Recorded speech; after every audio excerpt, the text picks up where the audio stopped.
My name is Jake Query, and that is Derek Schultz, the interloping Derek Schultz, who had to come in. And did you have to use a guest pass to get in the building? What happened? No, they're still letting me in the building. ISC and I parted ways cordially. It was a great business partnership for us for the last 2 years, and I let them know about the Purdue job, and they said, okay, that's fine. Can we keep doing the show? And I was like, I want to keep doing the show. You want to keep doing the show? And they're like, the rocket ship? Hell yeah, we're not getting off this thing. So here I am. We're still going. Okay. I told them I was going to tackle this stuff on my free time. So everybody, Purdue, ISC, everybody's on the same page here. This is episode number what for us? This is let's see, because I missed last week, 115. 115. Yes. Okay, so this is episode number 115 of Query and Schultz here on the ISC Sports Network. Thank you so much for joining us today, whether it be that you are watching it or listening to it. We are coming to you from the Lou Malnati studio, and as always, we are presented by Bailey & Wood, the mortgage lending experts, whose money they want to make sure that your money stays right here in Central Indiana, and they want to make sure that you are able to stay right here in Central Indiana with a brand new home. Mortgage lending from Bailey & Wood Mortgages in a snap is what they will do for you. Derek, we've got a lot to talk about, including the Colts having probably their best weekend for two reasons. Number one, they didn't get beat. And number two, they improved despite not getting off the couch, right? Yeah, it's great. They've gone in the last 9 days from drafting 14th to 7th. And they could go, we'll see what happens here with the Arizona-New England Monday Night Football game. They could go as high as 6th. Well, it's funny entering because the final 4 weeks. If you look at it, and I talked about this morning, shameless plug on the morning show, 93.5, 107.5, The Fan here in Indianapolis. But what we were talking about is the fact that it's kind of like Arizona, for example. Right in front of them, you have Arizona and then I believe Philadelphia, right? Because Philadelphia has... Well, let's talk about it as the teams there are, because it gets confusing when you say, well, Seattle has Denver's pick. You know what I mean? Because people are like, wait a minute, Seattle's... But as they are, it's Philly and Seattle in front of them, right? Is it Philly? Denver and Chicago are the two teams, besides Houston, obviously. Houston's going to get the number one pick. Right. Denver and Chicago are the 3-win teams. Rams, Saints, Cardinals are the 4-win teams. But some of those picks are going elsewhere. Right. That's what I'm saying. Yes. So the teams right now that would be slotted to draft in front of the Indianapolis Colts include the Arizona Cardinals, tentatively, the Seattle Seahawks, and who else is in front of them? Rams, Saints, Bears. Okay. So...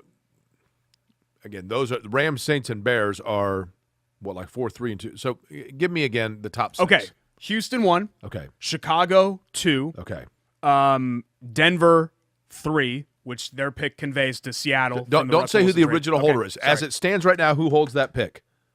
Oh, Seattle does. Okay. But Jake, that's confusing because you're rooting for teams to lose. You don't care about if Seattle wins or loses. You care about if Denver wins or loses. Understood, but that's not what I'm at. Just give me right now the teams that they're in contention against. Okay. Seattle, Chicago, New Orleans, L.A. Rams, Arizona Cardinals, and then I guess technically Houston. Okay. The reason why I was saying it is because, for example, it doesn't matter where Arizona, for the most part, one would assume, it doesn't matter if Arizona's in front of them because Arizona's not going to take a quarterback. Yeah. They have a $200 million quarterback on their roster that's 26 years old. So who cares? Let Arizona draft in front of them and take a left tackle. Great. The Colts need a quarterback. And if Chris Ballard doesn't draft a quarterback right now, there's going to be an absolute, mutiny down Meridian Street. Yeah, they're using their first-round pick on a quarterback. One would think. Yes. So, based on that, not gonna be Ballard if you look at the teams that are in front of them, the Rams might take a quarterback because Matt Stafford's, obviously towards the end of his career. Seattle's interesting because I would think Seattle goes quarterback, but Geno Smith has played well, but he's older. He's 32, I think. So that's my point. My point simply being that we can sit there and say that right now Arizona tentatively is in front of the Colts and you want Arizona to win so they slide behind the Colts. But Arizona's not a team you're overly worried about being in front of them because they're not going to take a quarterback. As of right now, they could trade out, granted. The Colts have really two teams that are likely going to take a quarterback in front of them. But it depends on what the Lions, who own the Rams pick, do with Jared Goff. It depends on, as Okay, you wait, mentioned, wait. what Seattle does. So the Rams With aren't Geno even Smith. drafting? No. That's what I said, Derek. Who is drafting? Oh, I thought that was common knowledge from the Stafford deal. Yeah, so Yeah. Detroit. Okay, so Okay, here, it's all right. We'll just get that in post. Okay. You seem irritable and frustrated no, today. but I've asked this like 3, 7 times. 2, 1. The teams, not that the original holders, the teams right now that have an invitation to draft a player in front of the Colts are who? It's angry. Houston, Okay. Seattle, Chicago. The Rams pick is the Lions pick. So technically Detroit. Philadelphia, because of the Saints. Arizona. So there are 3 teams in front of the Colts who own their picks and 3 teams who do not. I don't care who the original holder is. What I'm saying, and I get it. I mean, it depends on what those teams. Sure. But again, of those teams, the only that you're worried about drafting in front of you are Houston, because they are definitely taking. They're going to take a quarterback. And then after that, Arizona, Philly. Philly ain't taking a quarterback. Who No, cares? Philly's not taking a quarterback. I mean, you want Philly drafting in front of them all day long. Chicago's not taking a quarterback. Right. The only thing you worry about there is that they could trade out. Yeah. But my point being that they need to be no later than 3rd amongst the teams drafting a quarterback. Ideally. Yeah. Now, here is the real pickle for the Colts. I think people close to Jim Irsay have told him it's over. This season's over. You've got to focus on the draft. You've got to focus on I'm not saying you throw games, but your bigger concern right now for your franchise is where you're drafting and moving up or down, getting a lower number on where you're drafting. I think people have told Jim Irsay that. I'm not saying Jim Irsay buys into that. Jeff Saturday wants to win. He doesn't want to be 0-8 as an interim, or, well, I guess he has a win, 1-7, but yeah, who cares? he wants to win. Chris Ballard doesn't even know if he's the one that's going to be making that pick. So you have 3 guys literally, like, when you're driving up US 31 north of Carmel? Yeah. And it's super confusing because, like, wait a minute, that lane, does that go to, like, 116th, and then this one's going to Kokomo, and this one goes straight to 131st, and there's all these roundabouts coming off of it. That's what the Colts look like right now in terms of their management. Like, literally, they're in 3 different lanes, and it's like, which way is this lane going? You have 3 guys going in 3 totally different directions, seemingly, in the same car. But I think what's fascinating about it to me is if Jim Irsay is still hell-bent on trying to win games and get into the playoffs this year, with the way that the AFC South is unraveling before their very eyes, the thing that is holding back Indianapolis right now from being right in the hunt of the playoffs is the 2-game Sam Ehlinger experiment, which was driven by Jim Irsay. Yeah. I mean, that Washington game was a huge swing game. Even with that, you'd be only 2 games out. Right now, you have to win out, which is just, let's face it, they're not winning out. They're not going 4-0. So any playoffs, I know that. You don't know that. I know that. They could. I know that they're not going 4-0. You don't know that. Did you think the Lions would be winners of 5 or 6? I'm glad that here's where we are with this. So they can admit to themselves that, look, as you said, it's over. Let's focus on the next thing. I think people have it in their minds that, like, once you shift focus to the next year, that's not how competitors compete and all of that. Guys, teams do that all the time. Whether they outwardly say it or not, they do that all the time. And that doesn't mean that they're intentionally trying to lose. The Colts could be looking at 2023 and beyond and making decisions on 2023 and beyond and still win games. And still the players are going to go out there and try just like they're 10-2 right now instead of whatever they are, 4-8-1 and 6 and whatever. So I have no issue with the Colts approaching it that way. But you're right, Jake, that kind of the problem with putting Saturday in here is that now is he going to have a different motivation than everybody else? Right. Ballard I'm not worried about because Ballard has to know at this point that not only is the season over for the Colts, it's over for him now. I mean, is there a scenario where he comes back next year? Yes.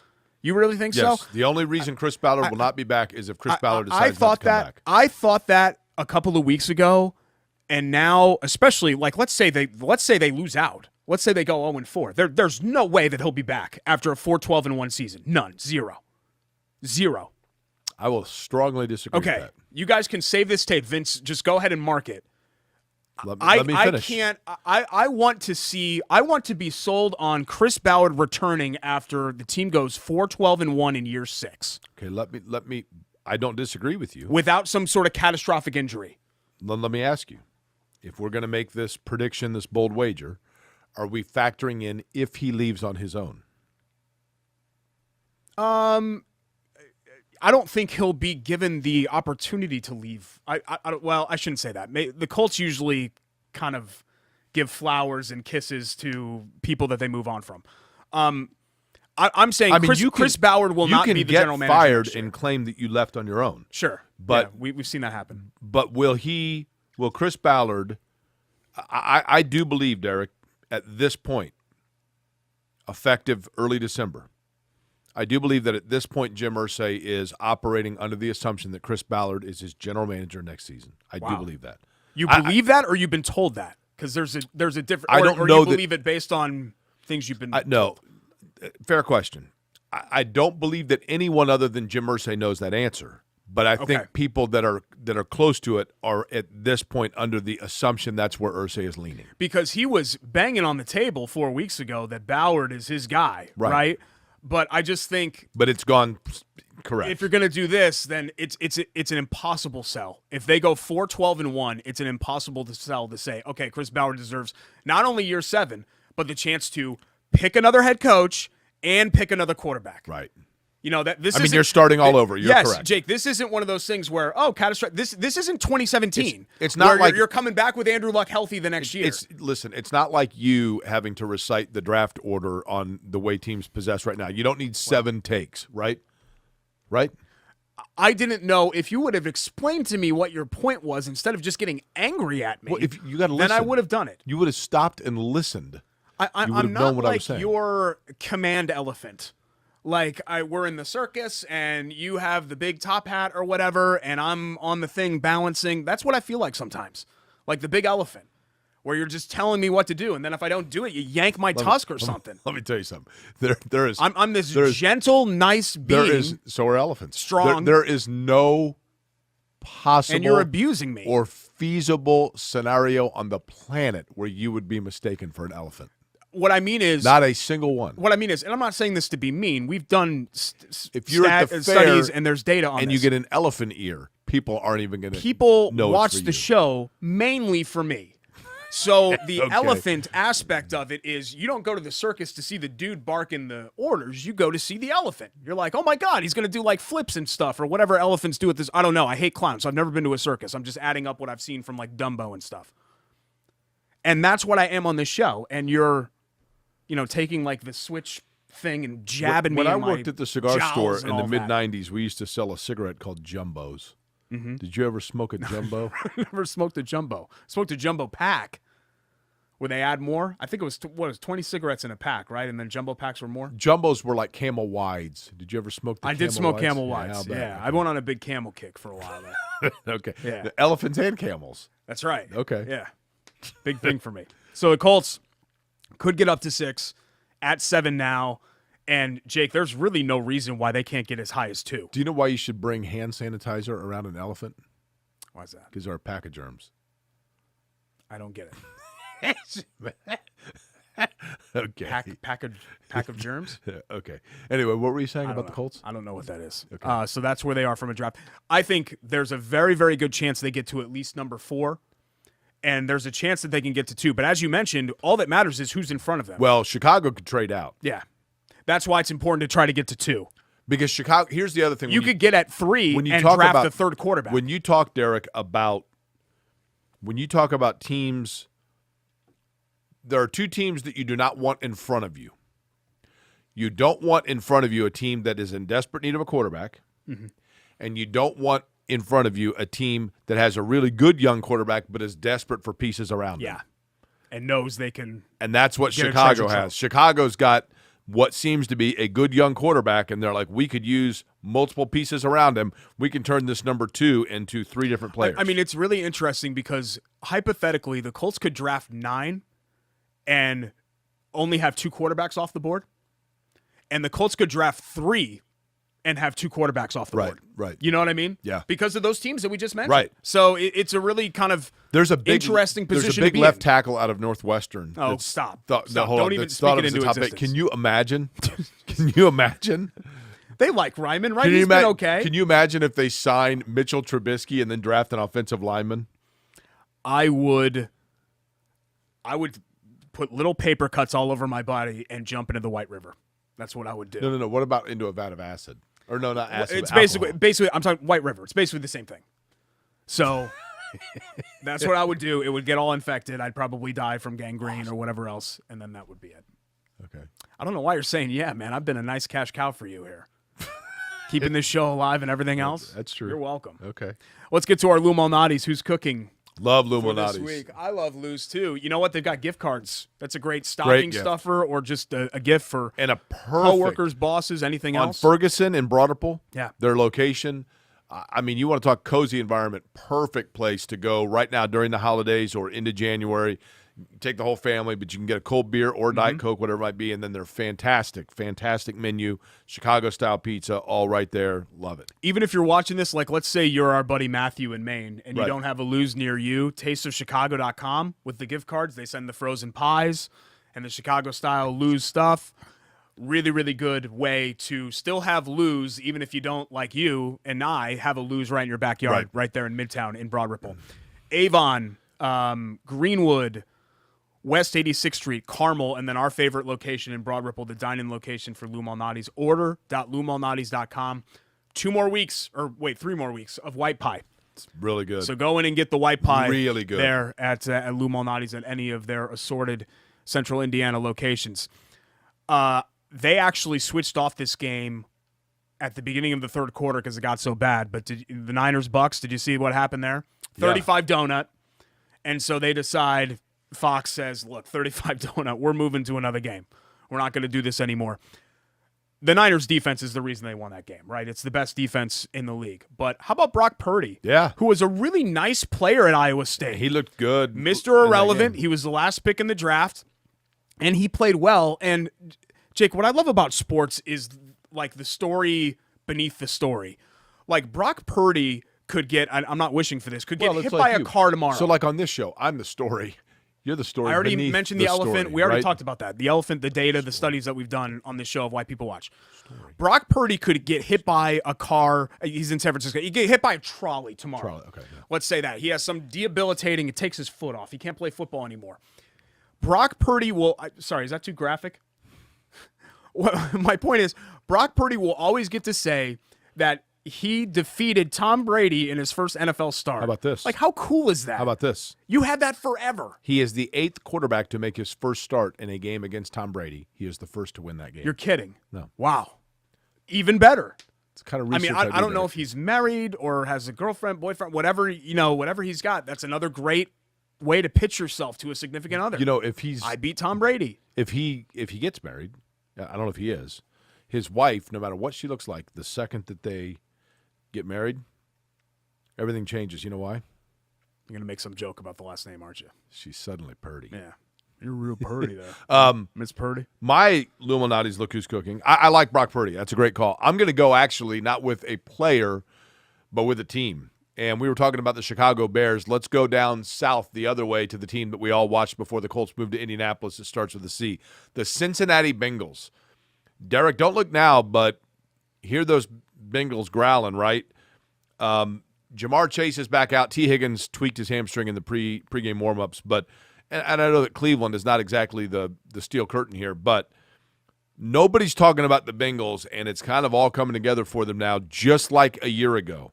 And they are starting to kind of click on all cylinders. I don't know if that means that they win the AFC, but I think that they are somebody who, with Buffalo retaking as the number 1 seed in the AFC for now, Cincinnati showing to be formidable here down the stretch. I think what we're seeing here is just the AFC cream is rising to the top. Correct. Crop, Yeah, the that's top of fair. the crop now.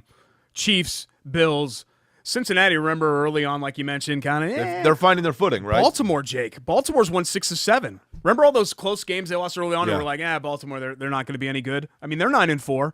So I think you've seen a separation between those teams, and then the next tier would be like, they actually played each other last night, but Miami and the Chargers and then you really got to take a drop back because are people really taking the Jets seriously? I think they're the AFC wild card, right? Yeah, they're okay, but I don't think they're on par with those teams. But, for all the parity that we had through the first 5, 6, 7 weeks of the season, last month and a half has allowed for some real separation, I think, in that conference. Fair enough. Whereas in the NFC, who the hell knows? I mean, Minnesota and, Dallas. Minnesota, the Colts are a 4.5-point dog to Minnesota. It's at not Minnesota. It's not stupid to think that the Niners could go to the Super Bowl. It is not outlandish with a third-string quarterback. I'm serious. In a year like with this that defense, you might be right. In a year like this one, where teams don't have to score a lot, and look at who they're playing in the NFC. Right. Does Dallas scare you? I think Dallas is good. Do they scare you? Tampa's going to host a playoff game. Somebody's going to go to Tampa and be like, all right, let's go. Maybe we should be more appreciative of Philadelphia because in a year full of parity where everybody's stubbing their toe every week, they've stubbed their toe one time. Right. They're 12-1. And they dismembered the Giants yesterday. They stubbed it here, but they walked it off, right? Yeah, I guess so. They walked it off with a touchdown. Yeah, that's a funny. I don't mean that. No. What I'm saying is, you know how you stub your toe and then you walk and eventually they stubbed their toe here, but they managed to not. Sure. They managed to fight their way through it. Yeah, they did. They fought their way through it. So thanks to our friends at Lou Malnati's. Order.LouMalnati's.com. You seem irritable today. Great gift for the holiday. Were you up early? Is everything okay at home? I'm just a sad elephant. That's all I am. I come in here, I'm ready to show my trunk and entertain the masses who have come to see me. What was that little sachet you just You're did? just jabbing me in my jowls. That's what you're doing.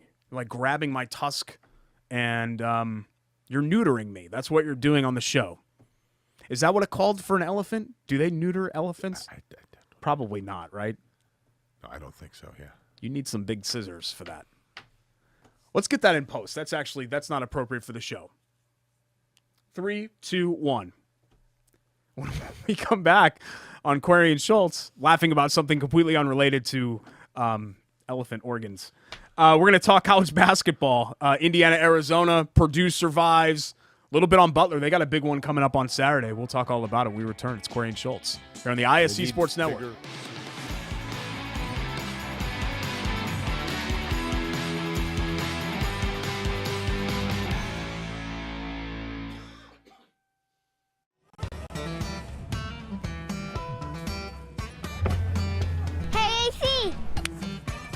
Nice snap. Mortgage is a snap. Duh. Bailey and Wood, a lending hand for Wish TV Sports. Other universities didn't fit into my life. They said I'd have to quit my job to go to school. They said it would take me 4 years to graduate. They said I have to take tests when they tell me to. They said my degree would cost a fortune. But I didn't have to listen to them. Because I have a university that listens to me. Tests on your time, courses on your time, graduate on your time. WGU, the University of You.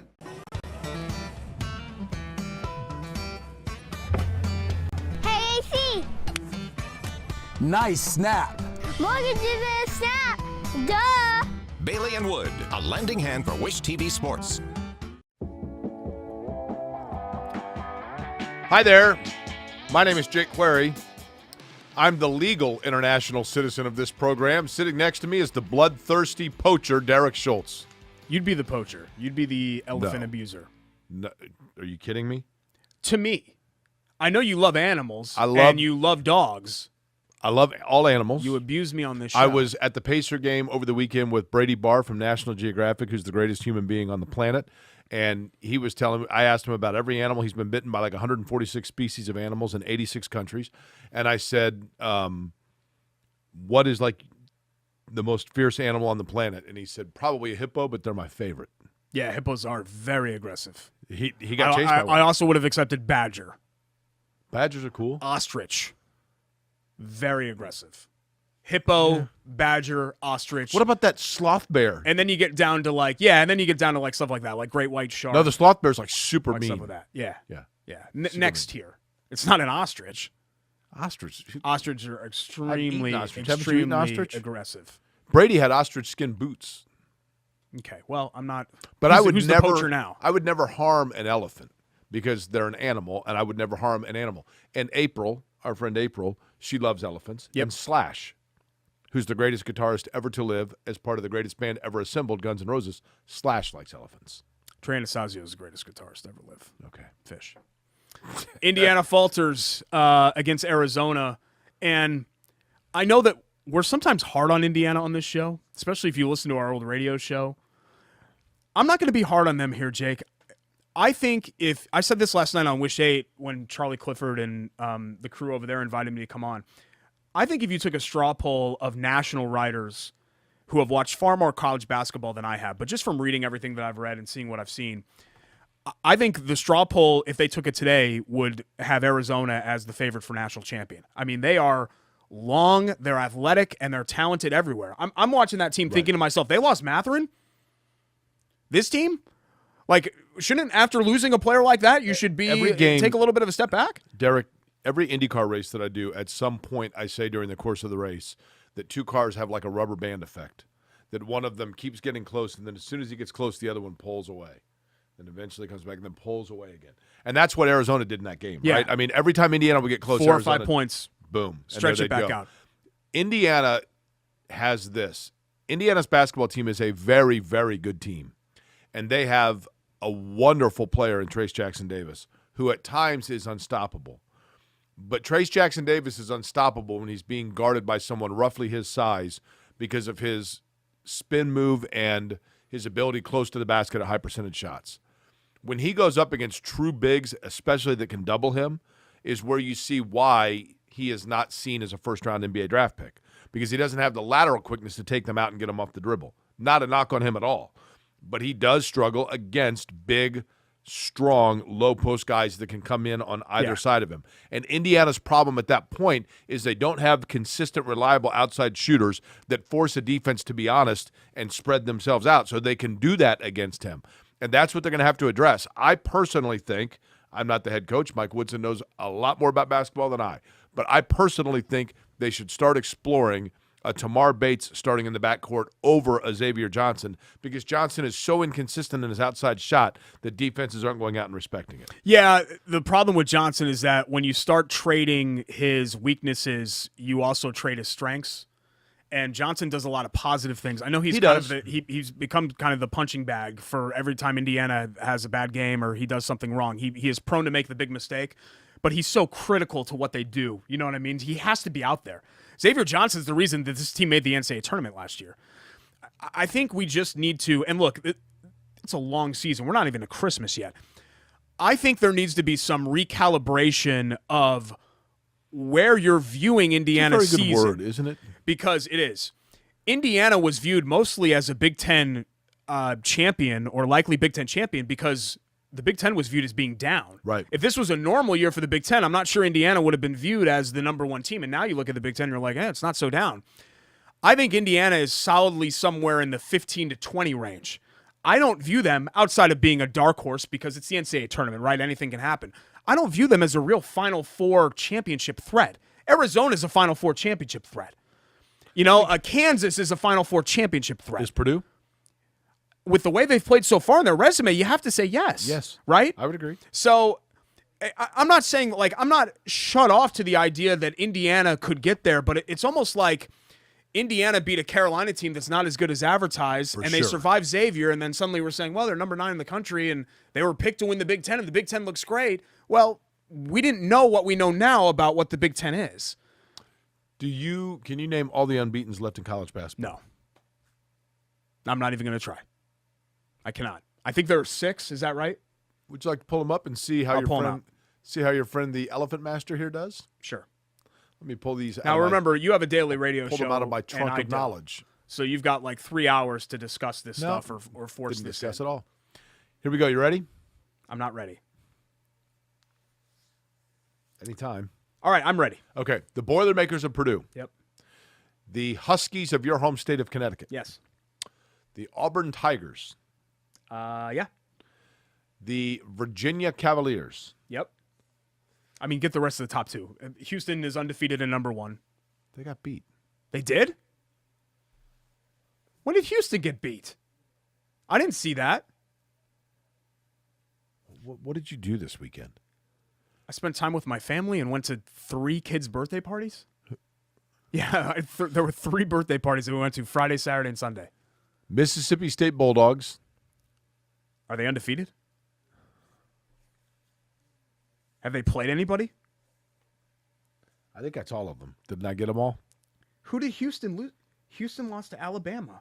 When was that? I have a friend that follows Alabama. I don't think he tweeted about it all weekend. Alabama topples another top team. Yeah. On the road, yeah. Huh. Well, to be fair, Jake, how many people even knew that Houston was number 1, right? Wasn't that like a weird number 1 to have? No. I know Samson's had a lot of success, and they went to a Final Four not that long ago, but Texas is the other one, right? Or did they lose? Texas lost, didn't they? And their coach got arrested. Who did Texas lose to, though? Wasn't it Tennessee? I don't know. They lost, though, right? Saturday? I did see that one. I did not see Houston lose. Okay. Do you want to keep talking college basketball? No, they lost to Illinois. Illinois. Yeah. You want to keep talking? I don't know. Maybe we should just junk this segment. You think we should just do 3, 2, 1 and just start it all over again? Sure. Since I don't. You're the one that opened up the door, undefeated teams. I'm like, Jake, look, this is a very difficult time of year for me because kindergartner plus NBA, NFL, college basketball, like everything is converged. I can't watch everything. Okay. So some of this stuff it's finals, falls through the cracks it's a finals little bit. week for me. The fact that I didn't don't know see that me. Houston lost to Alabama, I'm sorry. I apologize to everybody in the audience. I did not see it over the weekend. I was busy. Okay. I missed it. Yeah, go ahead with a 3, 2, 1. 3, 2, 1. Welcome back to the show. It's Corey and Schultz going to talk a little college basketball. Jake, did you see, I don't know if you saw this, Houston losing to Alabama over the weekend. Yeah. That's You didn't know that? Alabama, that's another good road win embarrassing. for them, I think. Mm-hmm. Indiana, obviously, I feel like we talked about Indiana and Arizona. Yeah, Purdue and Nebraska. Purdue, solid win for Purdue to go on the road. And I mean, yeah. Anytime you could win say- on the road is Right. fine. Just survive, get out of there. Went into overtime. Yeah. Butler, Butler went out. Cal stinks. Cal and Louisville are fighting right now for the worst Power 5 how team. about Louisville, by the way? Yeah. They're horrible. Unbelievable. Horrible. Butler's got a great litmus test game coming up Saturday night against UConn. That'll be an indication to see where they are. I know they've been banged up. Hurley's But done a great job there. I think Butler, for the most part, has held their head pretty high this year, considering the injuries and everything else that they've had going on. That'll be a good litmus test to see where they are. Speaking of Butler, by the way, one of the proud sponsors of Butler basketball, their sign hangs, I believe, and certainly prominently for years in Hinkle Fieldhouse. Love Heating and Air Conditioning. That's partially because Phil Love went to Butler. So, too, did one of his daughters. But Love Heating and Air Conditioning, right there serving Indianapolis for over now 100 years. Since 1920, 4 generations deep. How do you last that long? Well, very simply. You do it with customer service, commitment to that customer service, knowledge of your product, having a great product, and great prices.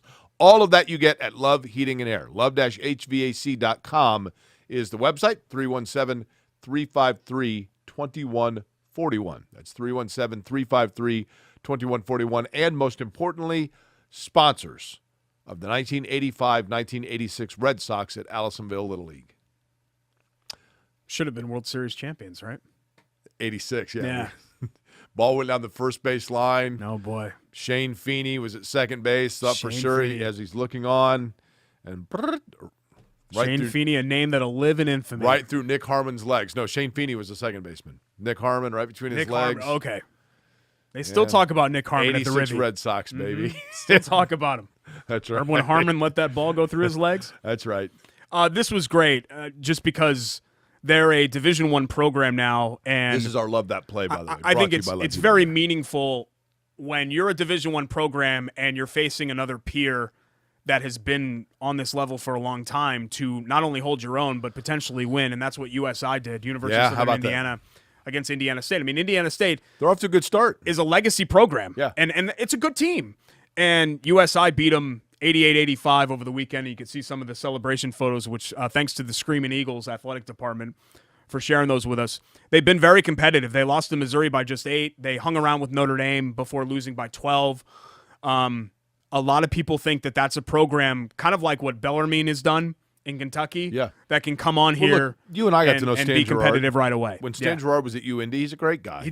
And he's a fantastic coach. And he's a great player from USI's history. And, now they're in the Ohio Valley, which We talked. I think Greg and I talked about last week. It's a good league. Derek. It is, and UIndy was trying to get in that. That's kind of back on the back burner now. But yeah, good for USI and for Indiana State as well. I mean, let's not forget Indiana State off to a good start. This is a team that really found their footing with a new head coach a year ago. Just like USI obviously is getting to know a first-year new head coach. Is he first or second year for Stan Gerard at USI? Oh, maybe second year. So, or maybe because they had a transition year, right? And then, first year into D1. But at any rate, 500 now, and for Indiana State, still looks like it could be a pretty good year in the Valley for them.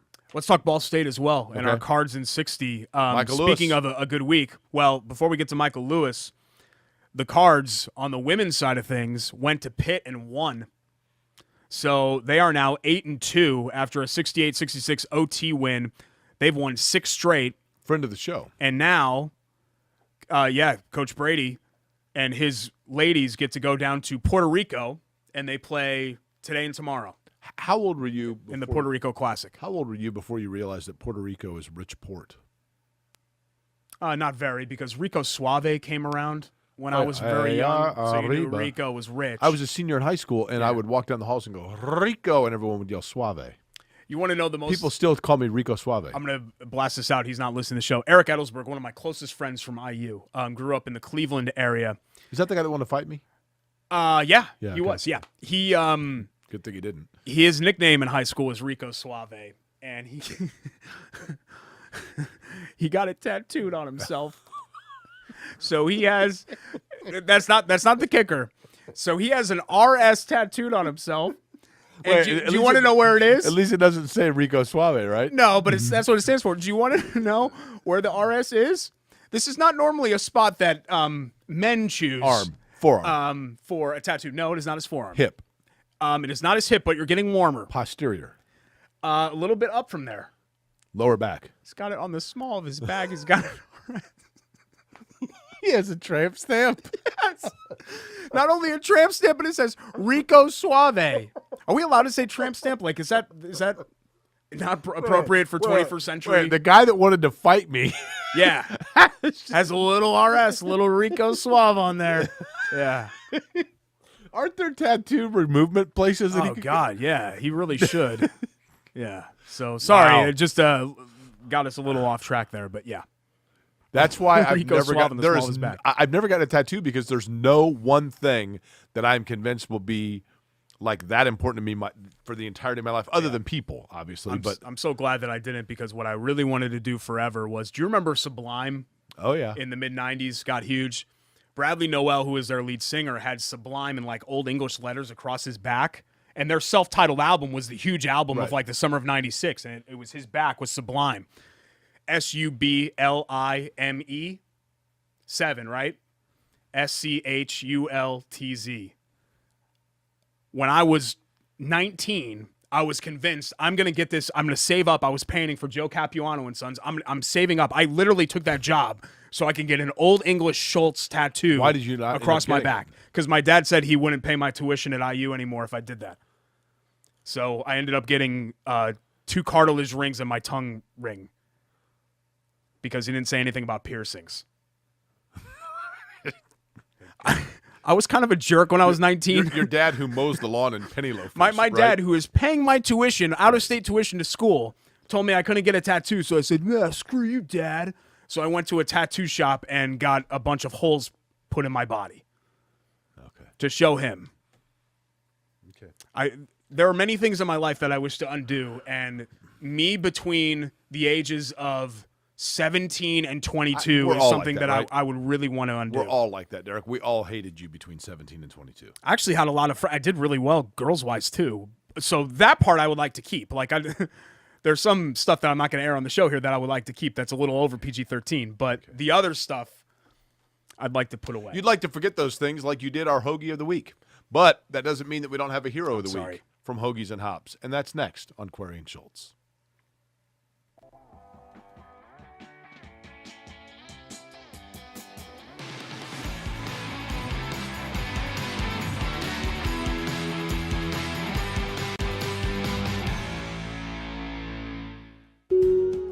Hey Hey, I'm Jeff Saturday, and my favorite thing when I was a professional football player was Indiana. The Hoosier State always made me feel like family. That's why I trust Indiana's hometown mortgage lender, Bailey & Wood. This family-owned company not only gives back to the communities they serve, but also with their 5-star customer service, they can close on your dream home in days, not weeks. So remember, Indiana, you can always get your mortgages at a snap with Bailey & Wood. Hey, Jeff, how does this look?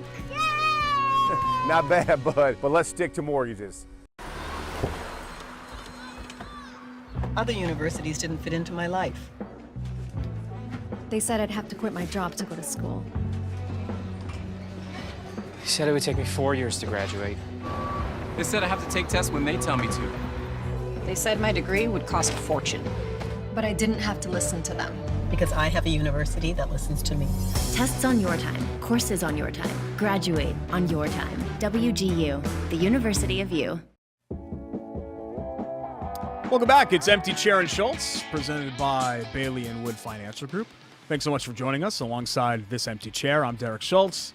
Jake had to go to the bathroom, and he's old, so I'm going to point it out. Every time that he goes to the bathroom, I'm going to point it out. Are you Clint Eastwood talking to an empty chair?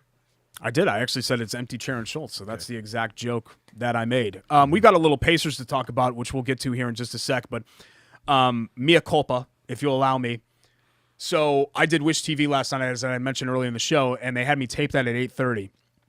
And I had in my head, because they're closed throughout the week at 9 p.m., I had in my head 9 p.m. is when Hoagies and Hops closes. Well, they don't close at 9 on Sundays. They close at 8.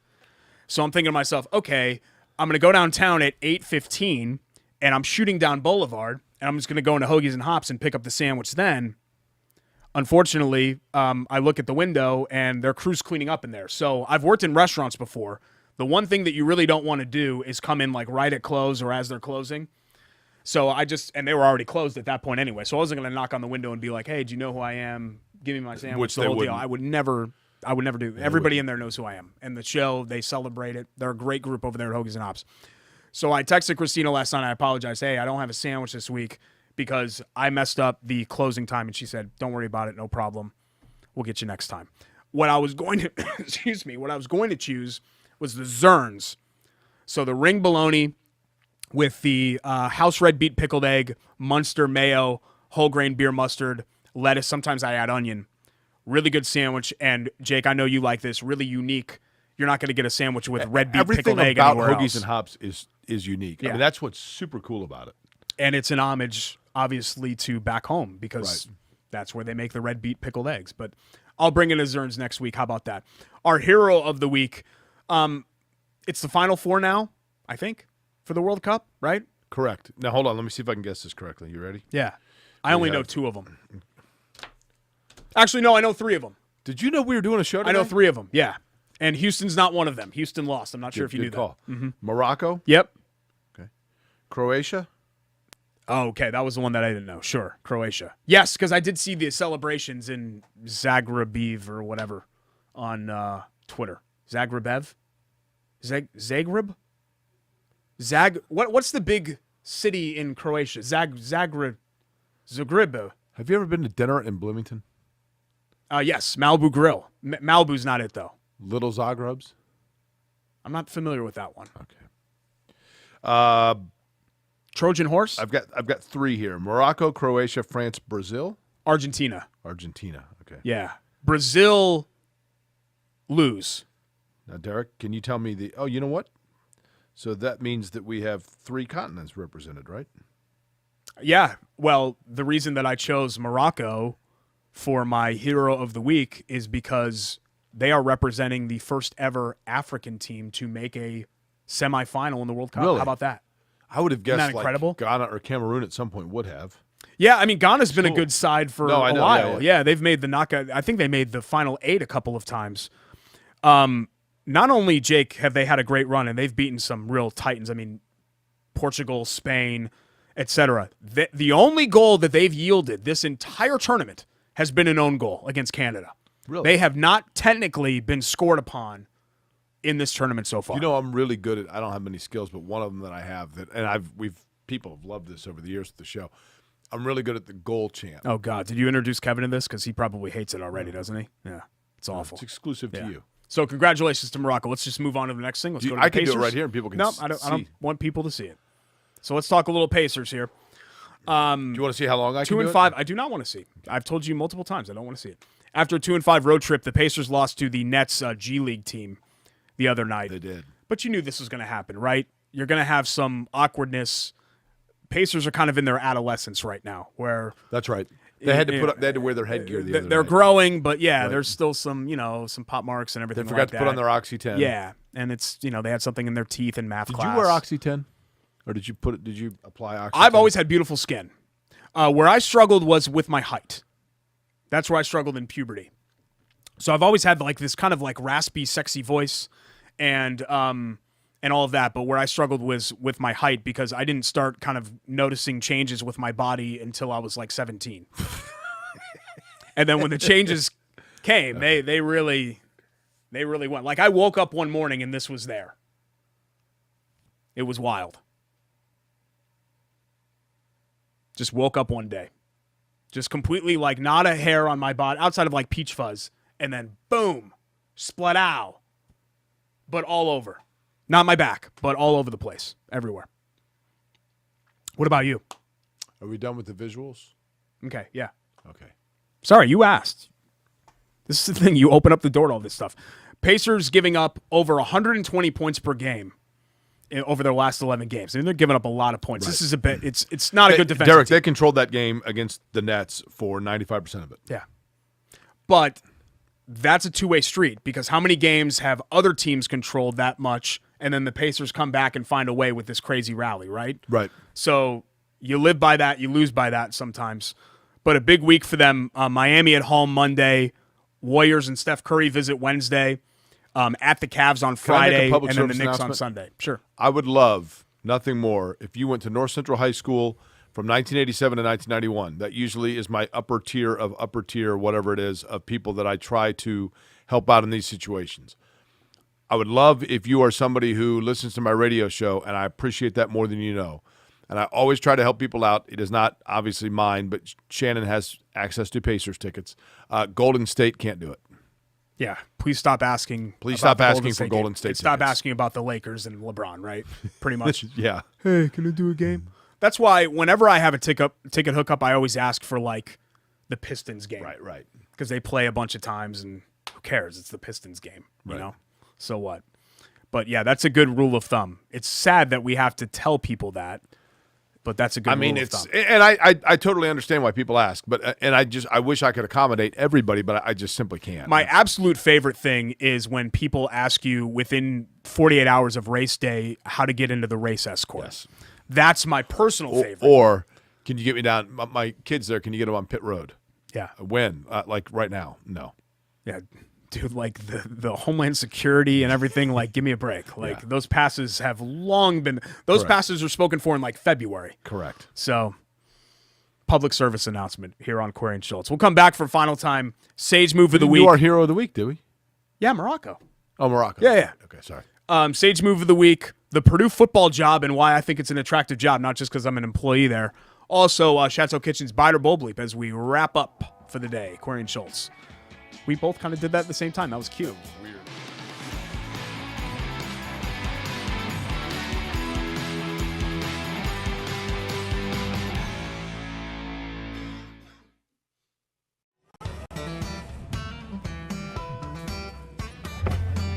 Hey, AC! Nice snap. Mortgage is a snap! Duh! Bailey and Wood, a lending hand for Wish TV Sports.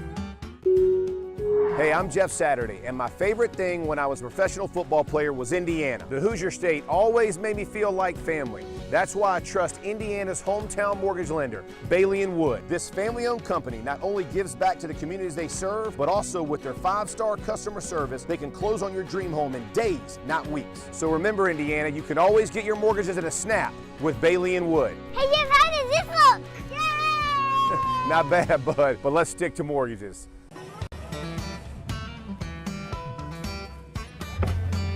Hey, AC! Nice snap. Mortgage is a snap! Duh! Bailey and Wood, a lending hand for Wish TV Sports. Back for a final time. It's Query and Schultz, presented by Bailey and Wood Financial Group. Final time. We have 2 more, don't we? Sports Network. No. You sure? Show's condensing a little bit here. I understand, but this is segment 4. We usually do 5 segments. We're doing 4 segments. Are you sure? I communicated that to I guess I actually didn't communicate that to you. I don't think I attached you. Your Hotmail. Well, guess what? You don't check your Hotmail anyway. JakeQuery@me.com. I told you last My week 2 favorite people on the planet. that we're going to keep it like to an hour or under an hour. Which is fine. Here moving forward. It's the attention span of people anyway. I love looking that's at true. Sage, by the way, right here. I do not like WGU. looking at Sage. WGU, Indiana, by the way, I'm going to cut Derek off. WGU is where you can finish your degree if you are like one of the 700,000 Hoosiers that has college credits still sitting on the shelf and you're under the false expectation that they expired. They do not. You can still finish that degree that you had started. Or perhaps you're thinking about going to school for the very first time, getting a work certification. Multiple areas where WGU is here for you. Indiana's largest online accredited university. So a multitude of different degrees that you can get through WGU and work at your own pace online. That is the beauty of WGU. Again, wgu.edu/Indiana, because ambition never rests, nor do the owls like Sage of WGU, which is why we love WGU right here with our Sage move of the week. This is a move that happened 6 years ago, but this is like I think the Purdue situation with Braum is actually the perfect exit between two parties. I would agree. That have both had a fruitful relationship, right? Where you just decide, look, I get it. You love home. You want to go home. That's fine. I thought, Derek, what Jeff Braum said in his introductory press conference in Louisville, where he said, for the last 6 years, Purdue has been my home and will always feel like home to me, but this truly is home. And this is not only home for me at Louisville, but this is my way of life. It's not a reflection on Purdue's program or their future or anything like that. It's just he wanted to go home. And he's a god there. So can you blame him for wanting to go home? He'll be there forever, right? I mean, they would never – and he's going to be successful because he's a fantastic head coach. So that's another thing, a part of it. But just hiring Jeff Braum in the first place with where that Purdue program was. They in Kansas were really the 2 worst Power 5 programs of the early 2010s. From like 2012 to 2016. I mean, they were awful. Right. And to hire Braum and then not only have success, but have it immediately. Go to 4 bowl games in 6 years, 3 wins over number 2 teams, culminating with a Big Ten West championship. Look, it wasn't all good, right? There were a couple of times they stubbed their toe against Minnesota or Wisconsin. You're like, come on, man. But like, then there were also times they won games. You're like, whoa, okay. Exactly. So it all comes out in the wash. It was a hugely successful 6 years. And Purdue as a program is in a much better place now than they were 6 years ago. And I think they're going to be in a perfect position to hire a really good candidate to take this thing forward. Listen, all you can ask of a coach, Derek, is that Jeff Braum, if you're leaving under the circumstances of a mutual agreement, Jeff Braum leaves Purdue football in a better situation than he inherited. And he helped elevate them now to the point where it probably is a more desirable destination than it was when Braum arrived. Yeah. There are a number of coaches that I think will get a serious look. I think the guy that was just the interim at Wisconsin is going to get a hard look. The head coach at Jim Western Leonard. Kentucky will get a hard look. Which is where Braum came from. Correct. There are other names that will certainly float around out there, and I think they'll do an exhaustive search. But I think it's got a little appeal, and I think a big part of that is because coaches are aware of the merging of conferences, and you want to be in the Big Ten. You want to be in the Big Ten or at the other side of it, the SEC. Yeah, because you got that money. Like I think there are a lot of jobs, Iowa State, Kansas State, the ACC better than me, but NC State strikes me as a similar program to Purdue. I'll tell you what, Dave Doran, who's at say, NC State and we had him on when he was at Northern Illinois. If Mike Babinski called me and said who to go with, I would say you got to call Dave Doran at NC State. That's who I would. And go a lot of the fans would buck against this, but I would say Purdue is actually a better job probably than those 3 schools because they play in the Big 12 and the ACC. Because you have the Big Ten money and you're not going anywhere. You're not going to be kicked out or whatever else. Like if you're Oregon State right now, do you have any idea where you're going to be in 5 years? And that's a good team. Still in Oregon. And a good program. Well, yeah, I mean, Oregon State University is still going to exist. But I'm just saying, athletically, if they know where they'll be, do you know where you're going to be? Corvallis. Are you going to be in the Mountain West? Nah, that's good. That's a good point. Or, Pac-8? and suddenly it's like this almost like Big East Derek, basketball this is what's sort of thing? happen. What is, as of right now, and these things constantly change, but the blueprint as of right now, and you can mark this December, what is the 12th? Yes, 12th. Of 2022. Eventually, and it might be 5 years, Notre Dame's going to join the Big Ten. And when they do, Stanford's going to come in with them. That would take the Big Ten to what, 18 teams? Yeah. At which point the Big Ten's going to say, we need a perfect 20. And Oregon and Washington come in. Okay. That's what will happen. I still think of the teams that are left, if that is the move, I think the next play, they've always sort of wanted this team and they fit, is North Carolina. I think North Carolina would be more of a play than Oregon and Washington, even though correct, but I think they can't be done with just USC and UCLA. Correct. Right? They need regional balance. Yeah, they can't just be balance. done there. Right. But I think Carolina is one to Oregon's me got a lot of money, that would jump out. Yeah. A lot of money. Yeah, they do. I know that. Chateau Kitchens, Biter Bowl Bleep. Let's go ahead and get to that. Chateau Kitchens, we picked out our sink for our laundry room. Really exciting. It's exciting. A sink for our laundry room. It's matte gray.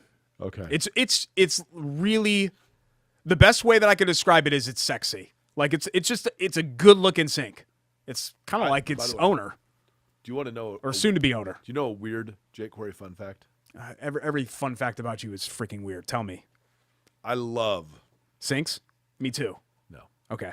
Well, yeah. I mean, you can bathe in one. I love doing laundry. It's my number one favorite thing. Really? Love it. Weird. Because you can go out to people at the coin laundry and talk to them and force them into conversations. They have nowhere to go because they're waiting on their stuff.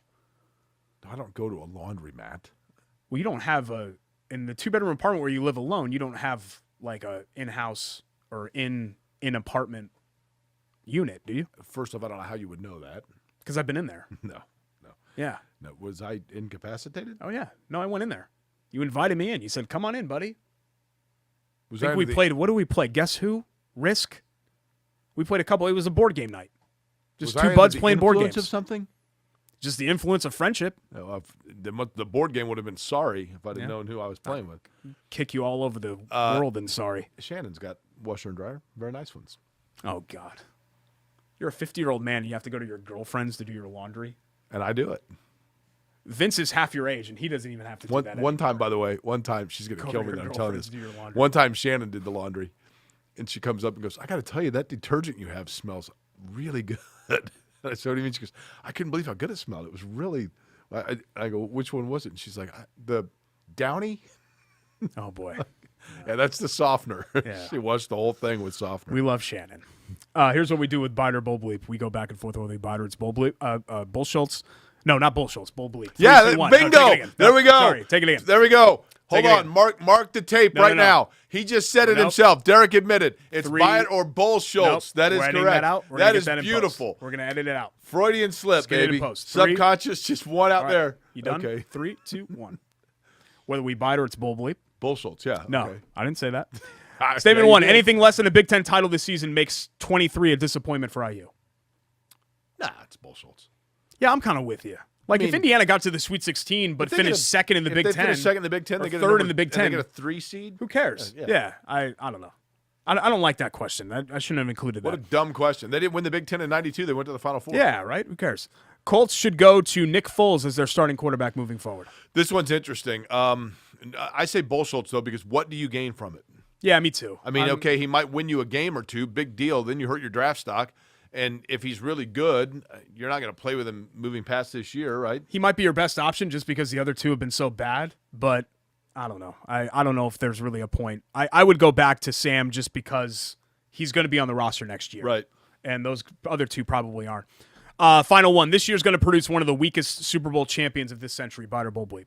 I'm going to say Bull Schultz because if Buffalo were to win, I mean, they're great. Yeah, or the Chiefs. And people would love it. The Chiefs, people are a little tired of it. And I think the Cowboys are actually pretty good. I think this is going to be a stupid year where like the Niners or somebody stupid's going to win. Minnesota? Honestly. I don't think it's going to be Minnesota because I don't think they're close. I think Minnesota's closer to a 3-10 team than a 10-3 team. Philly? Yeah, and Philly would be like 14-2. Right? So yeah. you'd have to say that they're pretty good as well. Thanks to all of our great sponsors, Chateau Kitchen, chateaukitchens.com, at Chateau Kitchens on Instagram for before and after pictures. Lou Malnati's, Hoagies and Hops, Bailey and Wood Financial Group, Ball State, WGU Indiana. Love Heating and Cooling. Thanks to Vince. Thanks to Jordan. We will see you next time here on Query and Schultz, ISC Sports Network. Have a great week, guys.